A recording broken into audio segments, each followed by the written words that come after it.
जय श्री कृष्ण। भक्तों, जन्माष्टमी पर अगर आपने यह उपाय कर लिया तो मैं ईश्वर की सौगंध खाता हूं, आपके घर से गरीबी दूर भाग जाएगी, आप रातों रात मालामाल हो जाएंगे। मैं भगवान कृष्ण की सौगंध खाता हूं। इस वीडियो को अंत तक देखें। आपका भाग्य ना चमक जाए तो मुझे बताना, लेकिन वीडियो पूरा ही देखना। एक लाइक जरूर करें। अगर आप भगवान कृष्ण से प्यार करते हैं, लड्डू गोपाल से प्यार करते हैं, राधा रानी से प्यार करते हैं, तो एक लाइक जरूर करना। जन्माष्टमी बार बार नहीं आती। सच्चे दिल से कमेंट बॉक्स में लिखे राधे राधे, जय श्री कृष्ण। दोस्तों, पंचांग के अनुसार इस साल भाद्रपद माह के कृष्ण पक्ष की अष्टमी तिथि की शुरुआत 26 अगस्त की रात 3:39 पर होगी। 27 अगस्त रात 2:19 पर इसका समापन होगा। ऐसे में 26 अगस्त 2024 के दिन कृष्ण जन्माष्टमी का व्रत रखा जाएगा। हर साल भाद्रपद मास के कृष्ण पक्ष की अष्टमी तिथि को कृष्ण जन्माष्टमी के रूप में मनाया जाता है।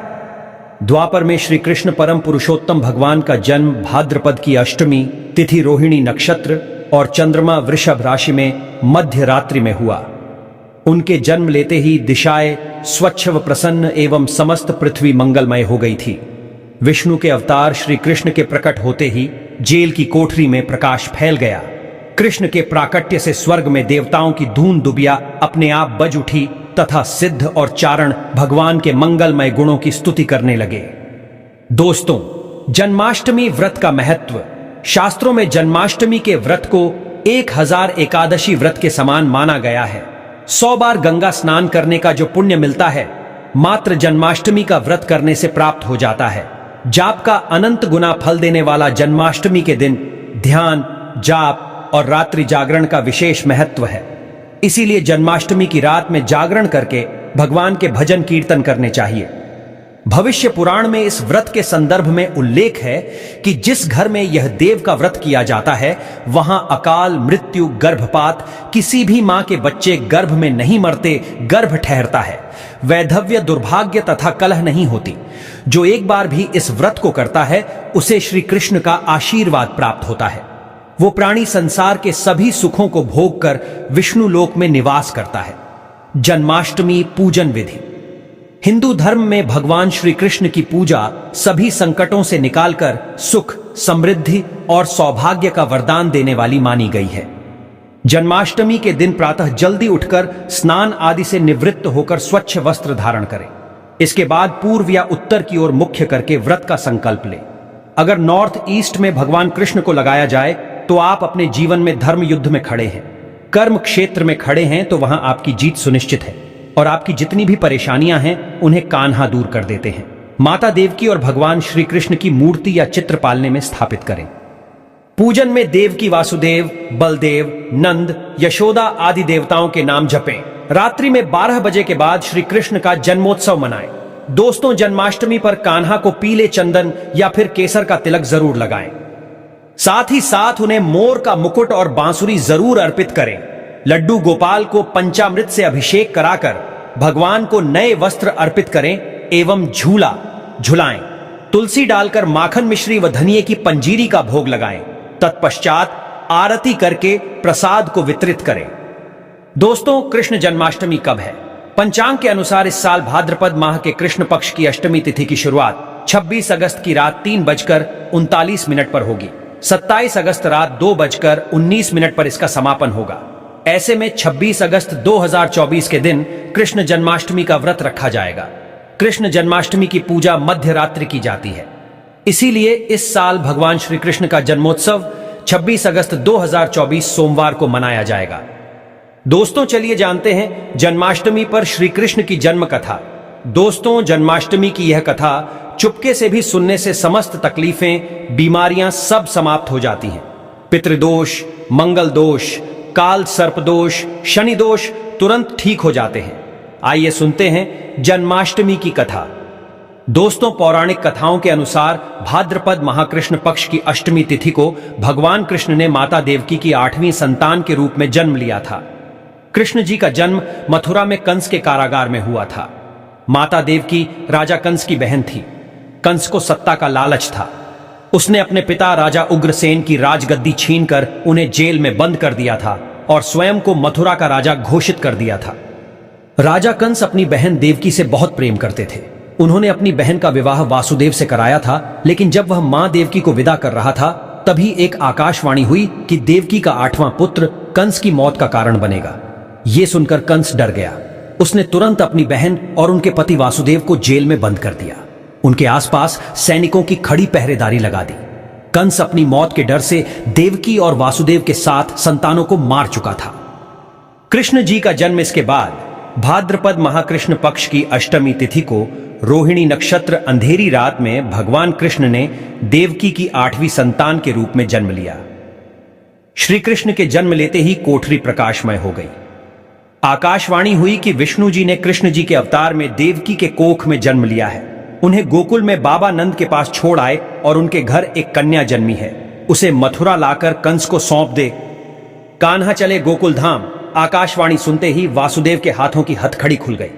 सभी पहरेदार सोने लगे। कान्हा को एक टोकरी में बाल गोपाल को रखकर सिर पर रख लिया और गोकुल की ओर चल पड़े। कान्हा को गोकुल धाम ले जाने में वासुदेव को कई मुसीबतों का सामना करना पड़ा। यमुना नदी कृष्ण जी के चरणों को स्पर्श करने के लिए उफान पर आ गई, लेकिन चरण स्पर्श के बाद वो फिर से शांत पड़ गई। वो कान्हा को बाबा नंद के पास छोड़ आए और गोकुल से कन्या को लेकर वापस लौट आए। जेल अपने आप बंद हो गया और उनके हाथों में हथकड़ियां लग गई। कन्या के रोने की आवाज सुनते ही सभी पहरेदार उठ गए। कंस बंदीगृह आया। वो कन्या को देवकी और वासुदेव की 8वीं कन्या समझ उसे मारने चला, लेकिन वो आकाश में उड़ गई और फिर से आकाशवाणी हुई कि कंस को मारने वाला अब इस दुनिया में पैदा हो चुका है। बाबा नंद और उनकी पत्नी मां यशोदा ने कृष्ण जी का पालन पोषण किया। राजा कंस ने कृष्ण जी का पता लगाकर उन्हें मारने की खूब कोशिश की, लेकिन कंस की सारी कोशिशों विफल हुई और कृष्ण जी को कोई मार नहीं सका। अंत में श्री कृष्ण ने कंस का वध किया। राजा उग्रसेन को फिर मथुरा की राजगद्दी सौंप दी। इस तरह से जन्माष्टमी की व्रत कथा पूरी हुई। दोस्तों, आगे बढ़ने से पहले कमेंट बॉक्स में अपनी राशि भी डाल दीजिएगा। यदि हमारे पास कोई उपाय होगा तो वो आकर हम आपके कमेंट के रिप्लाई में बता देंगे। दोस्तों, जन्माष्टमी पर भूल कर भी ना करें। ये गलतियां तुलसी को लेकर ना करें। ये गलती जन्माष्टमी के दिन भूल कर भी तुलसी की पत्तियां तोड़ने से बचना चाहिए। दरअसल शास्त्रों में कहा गया है कि कृष्ण भगवान विष्णु के अवतार हैं और उन्हें तुलसी अति प्रिय है। ऐसे में इस दिन तुलसी की पत्तियां नहीं तोड़नी चाहिए। जन्माष्टमी से पहले आप तुलसी तोड़कर रख लें। बिना तुलसी के जन्माष्टमी का पर्व अधूरा है। भगवान कृष्ण किसी भी ऐसे भोग को स्वीकार नहीं करते जिसमें तुलसी पत्र ना पड़ा हो। ऐसा भोग पाप के समान होता है, जहरीला माना जाता है। चावल खाना, ये बात तो सभी जानते हैं कि एकादशी के दिन चावल नहीं खाने चाहिए, लेकिन बहुत ही कम लोग जानते हैं कि जन्माष्टमी के दिन भी चावल को खाना वर्जित होता है। चाहे आप व्रत रखें या ना रखें, लेकिन जन्माष्टमी के दिन चावल खाना शुभ नहीं माना जाता। तामसिक भोजन, जन्माष्टमी के दिन तामसिक भोजन वर्जित माना जाता है। ऐसे में इस दिन मांस, मदिरा, प्याज और लहसुन नहीं खाना चाहिए। इस दिन गलती से भी लहसुन प्याज का खाना कभी मत बनाना, क्योंकि राहु केतु के कारण ही लहसुन प्याज की उत्पत्ति हुई है और भगवान विष्णु और राहु केतु के बीच में भीषण शत्रुता होती है। अनादर करना, भगवान कृष्ण के लिए सभी भक्त एक समान होते हैं। ऐसे में इस दिन किसी भी व्यक्ति का अनादर करने से बचना चाहिए। एक बार भगवान कृष्ण के भक्त ने एक व्यक्ति का अपमान कर दिया था। उसी क्षण भगवान कृष्ण ने अपने भक्त को श्राप दिया था। इसीलिए किसी का भी अपमान ना करें। गाय को सताना, गाय भगवान कृष्ण को बहुत ही प्रिय है, क्योंकि कृष्ण अवतार में उनका पालन पोषण एक ग्वाले के घर में हुआ था। ऐसे में जन्माष्टमी के दिन किसी भी गाय और बछड़े को भूल कर भी नहीं सताना चाहिए। भगवान कृष्ण गाय को सबसे प्रिय मानते हैं। गाय माता को सबसे ज्यादा प्यार करते हैं। इसीलिए गाय को इस दिन रोटी, फल वगैरह मिठाई अवश्य खिलाएं। जन्माष्टमी के दिन केवल सात्विक खाना खाएं। जन्माष्टमी व्रत में दूध और दही जरूरी है। व्रत के दौरान ताजे फलों के शेक, लस्सी, छाछ या दूध का मजा ले सकते हैं। नारियल पानी पी सकते हैं। जन्माष्टमी के दिन पेड़ों को काटना भी अशुभ माना जाता है। श्री कृष्ण हर चीज में बसते हैं और हर चीज उनमें बसती है, बल्कि हो सके तो इस दिन ज्यादा से ज्यादा पेड़ लगाने चाहिए। इससे घर और परिवार में सुख और शांति बनी रहती है। भगवान कृष्ण सदा पीपल के वृक्ष में रहते हैं। पीपल वृक्ष पर जन्माष्टमी पर जल अवश्य अर्पित करें, इससे वो प्रसन्न जल्दी होते हैं। दोस्तों, जन्माष्टमी के दिन ब्रह्मचर्य का पालन करना अनिवार्य होता है। इस दिन पूरे पवित्र मन तन से भगवान की पूजा करनी चाहिए। कम से कम इस दिन पत्नी से दूर रहना चाहिए। जो पति पत्नी जन्माष्टमी पर एक दूसरे से दूर रहते और संयम और नियम का पालन करते हैं तो उन्हें एक सुशील और सुंदर पुत्र की प्राप्ति होती है। ऐसे बालक का मुख भगवान कृष्ण की तरह होता है और शरीर भगवान कृष्ण की तरह कोमल होता है। जो लोग इस दिन व्रत रखते हैं तो उन्हें रात में 12 बजे से पहले अपना व्रत नहीं खोलना चाहिए। उससे पहले व्रत खोलने से पूजा का फल नहीं मिलता है और व्रत भी अधूरा माना जाता है।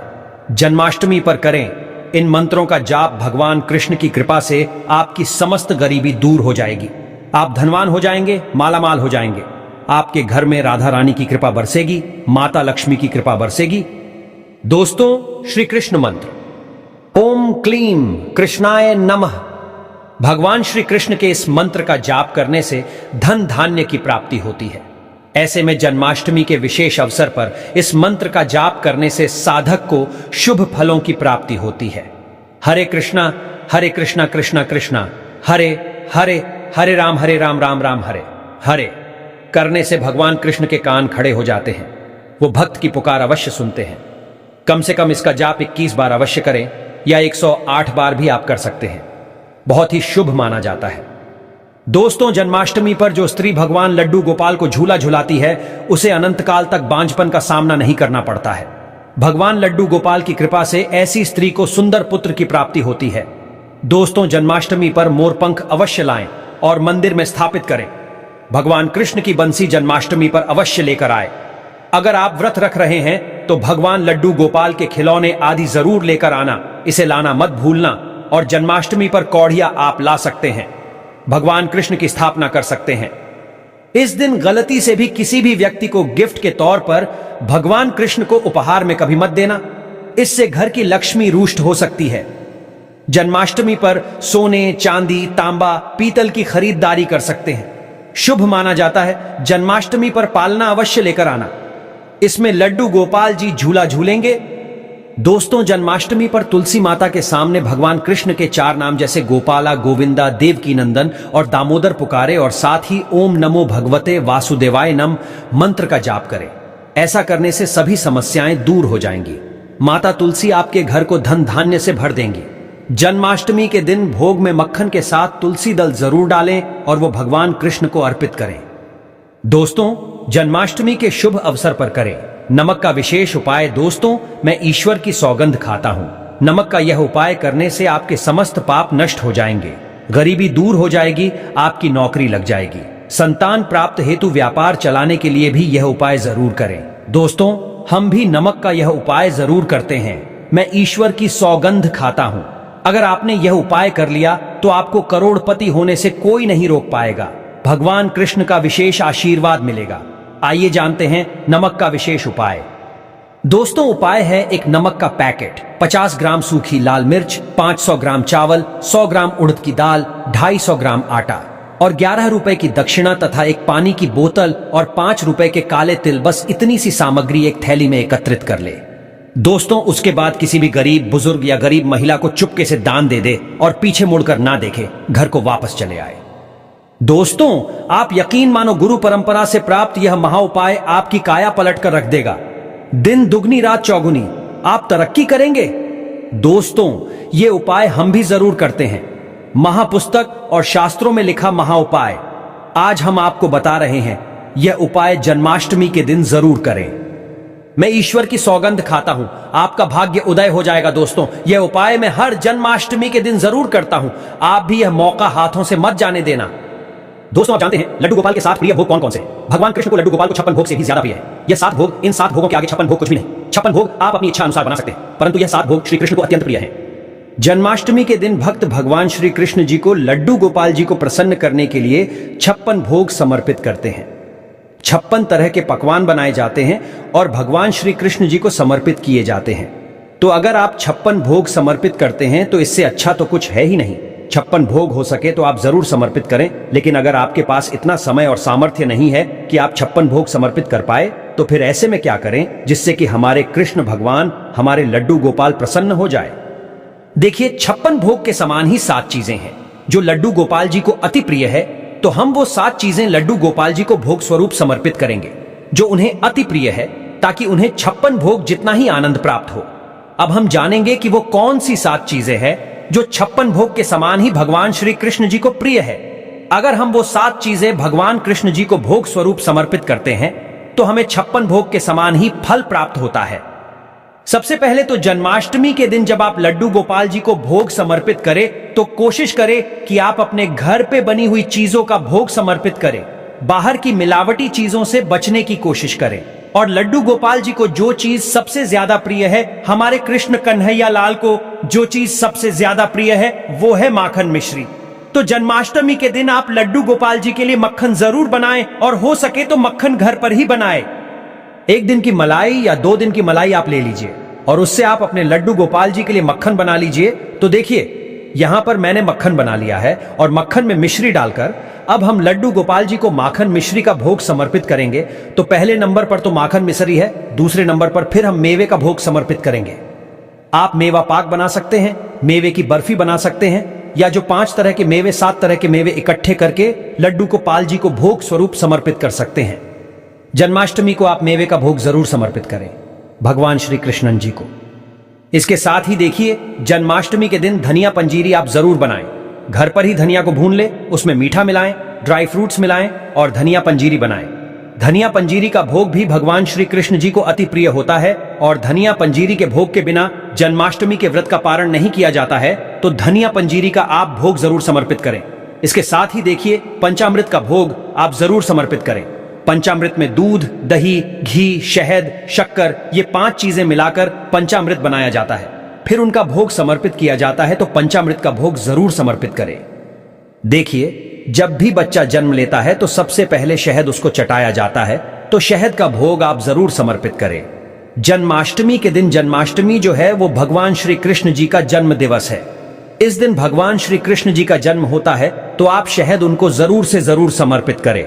उसके साथ ही भगवान श्री कृष्ण जी को खीरा अति प्रिय है, तो जन्माष्टमी के दिन आप खीरे का भोग जरूर समर्पित करें। और देखिए तुलसी भगवान श्री कृष्ण जी को अति प्रिय है। तुलसी के बिना भगवान श्री कृष्ण जी कोई भोग स्वीकार नहीं करते हैं। तो जो भी आप भोग भगवान को समर्पित करेंगे उसमें आप तुलसी जरूर रखें। तुलसी आप 1 दिन पहले ही तोड़ के रखें। जन्माष्टमी के दिन तुलसी नहीं तोड़नी है, 1 दिन पहले ही आप तोड़ के रख ले, ताकि जन्माष्टमी के दिन जब आप भगवान श्री कृष्ण जी को लड्डू गोपाल जी को भोग समर्पित करेंगे तो उसमें आप तुलसी जरूर रख दें। फ्रेंड्स, ये 7 वो भोग है जो भगवान श्री कृष्ण जी को अति प्रिय है। और अगर आप 56 भोग नहीं समर्पित कर सकते हैं, 56 भोग आप नहीं बना पा रहे हैं, तो ये 7 भोग हैं जो आप बहुत आसानी से घर पर बना सकते हैं और जिनके भोग से भगवान श्री कृष्ण जी अति प्रसन्न हो जाते हैं। तो इस जन्माष्टमी आप भी ये 7 भोग भगवान श्री कृष्ण जी को आपने लड्डू गोपाल जी को जरूर समर्पित करें। और जन्माष्टमी की पूजा कैसे की जाती है, सामग्री क्या चाहिए होती है, जन्म कैसे कराया जाता है, इन सभी विषयों पर वीडियो चैनल पर आ चुके हैं। सभी का लिंक मैं आपको डिस्क्रिप्शन में दे दूंगा, उन्हें भी आप एक बार जरूर देखना। अब जानते हैं जन्माष्टमी पर वह ऐसा कौन सा फल है जिसे व्रत में खाने से व्रत टूट जाता है, खंडित हो जाता है। आइए जानते हैं। दोस्तों, जन्माष्टमी पर ऐसी मान्यता है कि आईने में अपना चेहरा देखने के बाद ही अष्टमी का व्रत खोलना चाहिए। बहुत ही शुभ माना गया है। इससे व्यक्ति को श्री कृष्ण की कृपा प्राप्त हो जाती है। दोस्तों, और जन्माष्टमी के दिन पत्नी से दूरी बनाकर रहना चाहिए। इस दिन भोग विलास नहीं करना चाहिए, ऐसा करने पर व्यक्ति को नरक जाना पड़ता है। दोस्तों, माना जाता है कि जन्म अष्टमी के व्रत में व्रत रखने वाले व्यक्ति को नाशपाती का सेवन नहीं करना चाहिए। इस फल का नाम नाश यानी नाश करने वाला होता है। इसे आप किसी और दिन खा सकते हैं, लेकिन व्रत में कभी ना खाएं। भगवान कृष्ण को यह फल कभी अर्पित ना करें, इससे आपका व्रत भंग हो सकता है। दोस्तों, गाय को नहीं सताना चाहिए। भगवान कृष्ण गाय को अधिक प्रेम करते हैं। मान्यता है कि जन्म अष्टमी के दिन गाय के मस्तक पर हाथ लगाने पर या चूमने पर व्यक्ति को कई हजार गुना पुण्य की प्राप्ति होती है। ऐसा हर जन्माष्टमी के दिन हर व्यक्ति को करना चाहिए, क्योंकि इस दिन गाय के मस्तक पर अस्थायी रूप से श्री कृष्ण का वास होता है। दोस्तों, और जन्माष्टमी के दिन तुलसी के पत्ते नहीं तोड़ना चाहिए। माना जाता है कि खास जन्माष्टमी के दिन भूलकर भी तुलसी के पत्ते नहीं तोड़ने चाहिए, क्योंकि भगवान श्री कृष्ण को विष्णु का ही अवतार माना गया है और तुलसी को भगवान विष्णु अत्यंत प्रिय है। इसीलिए इस दिन तुलसी के पत्ते तोड़ना शुभ नहीं माना जाता। आप तुलसी के पत्ते पहले ही तोड़कर रख लें। दोस्तों, जन्माष्टमी पर लहसुन, प्याज, मांस, मदिरा का सेवन नहीं करना चाहिए, किसी का अपमान नहीं करना चाहिए। इस दिन किसी का अनादर या अपमान नहीं करना चाहिए। कथाओं के अनुसार भगवान कृष्ण के लिए सभी भक्त एक समान हैं, इसीलिए सबका सम्मान करें। दोस्तों, अगर जानकारी पसंद आए तो हमारे चैनल को सब्सक्राइब जरूर करें और इस बेल आइकॉन को दबाना ना भूलें। जय श्री कृष्ण। हैप्पी जन्माष्टमी।